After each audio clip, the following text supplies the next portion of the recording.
5 minutes. Thank you, Mr. Chairman. I need to shift my questions a little bit from what I intended, just based on some of the conversation that we've had so far. Mrs. Lamb, can you clarify for me, where were you working September the 11th? Were you in the Washington area or in the main facility there? Yes, sir. I was in the DS Command Center on the evening of the event. You note that in your testimony that you're in the Diplomatic Security Command Center, and then you make this statement, I could follow what was happening almost in real time.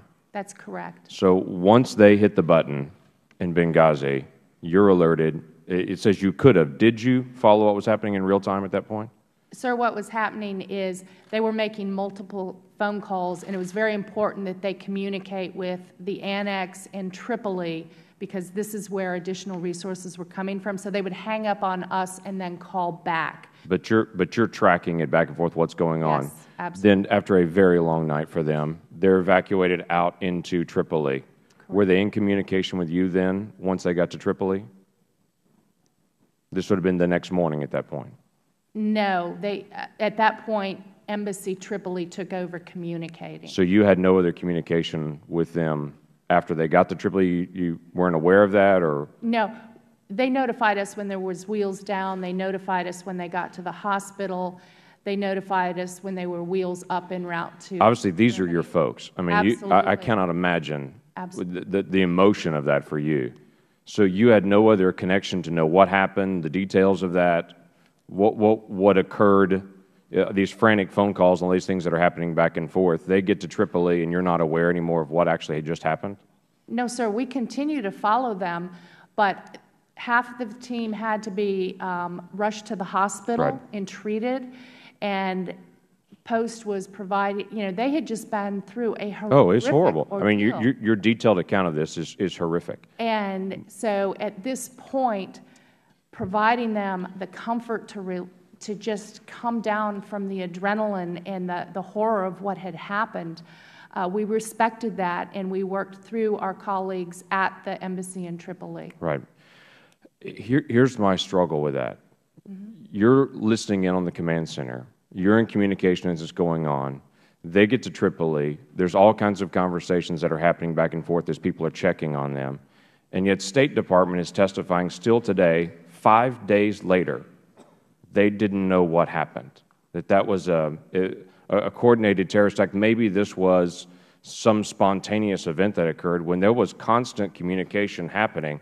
Did someone come to you and ask you from State, was this a protest? Because I would assume you knew pretty quickly this was not some protest that went out of bounds, because there was no protest even there that day. So it's not like there's a big group of people and 24 people jumped out and started shooting. There was no gathering point at all that day, and I would assume you knew that immediately. No, sir, it was not clear. It was a very large compound, and each individual agent was looking at what was happening from a different perspective and a different angle. But was it clear to you there wasn't a protest going on outside? I mean, it's not that large of a compound. You can't see out the front gate to know if there's a protest. No, sir. It happened so fast when they rushed through the gate. It was not clear. I completely understand. 9:40 at night, but the initial reports were this was some large protest that had happened over a video, and that kind of birthed out of that were people running out with RPGs and had attacked. And Ambassador Kennedy has said that's the best we would know even 5 days later. I find that hard to believe based on your report that you're tracking what's occurring and that individuals, when they get to Tripoli the next morning, are reporting back what happened, that someone didn't say, here's what occurred, and the word protest never came out of it, yet 5 days later no one knows? Sir, they were all fighting for their lives on that compound. I completely understand that. My question is, the testimony seems to be conflicting today. We're getting reports from State that this wasn't them, this was the intelligence community that made this report. But I hear from you, you were aware of what happened and what went on, and others around you, and folks at the embassy. I can't imagine 5, 6, 7 days, 7 days later, the White House press secretary standing up and still giving the same report, 7 days later, that no one has done this. Now, there are lots of other issues I want to talk about, but I'm kind of amazed at this whole dialogue today, that it seems like no one knew, and there's this best-case scenario of this coming out. And I'm struggling with just the basic facts on this. Now, this is irrelevant to the overall what we're going to do in the future and what happened in the past. Right. But I can't seem to put all these pieces together when I'm getting such conflicting stories with people that are listening to it firsthand what's happening on the ground. Ambassador Kinney, were you want to respond to that? If I could, sir. There were multiple reports coming out. Multiple reports. Were any of the reports saying there was a protest?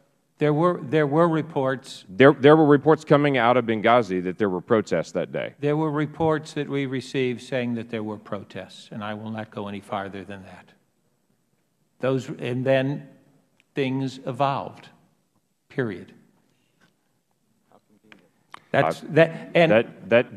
I could, one other thing. Well, no, before the gentleman goes, you said you wouldn't go any further. I would only ask why you're not going any further. If you want to revise and extend other things, that's fine. But why won't you go any further? Because I don't want to cross certain lines in open session. Okay, so you're testifying there are multiple reports, but then in this setting you cannot tell us the multiple reports and where they came from. In open session. I appreciate that. We'll arrange for a classified. The gentleman will conclude. Well, just my one issue is there's ongoing conversation happening. There's ongoing conversations the next morning when they're in Tripoli.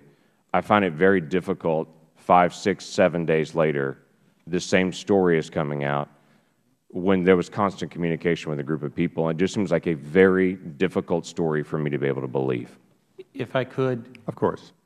As I said in my opening statement, Mr. Chairman, Mr. Lankford, there were multiple reports. We are trying to reconcile the reports because we regard our responsibility to keep the Congress informed. We came up very, very early to talk when we still had multiple threads out there.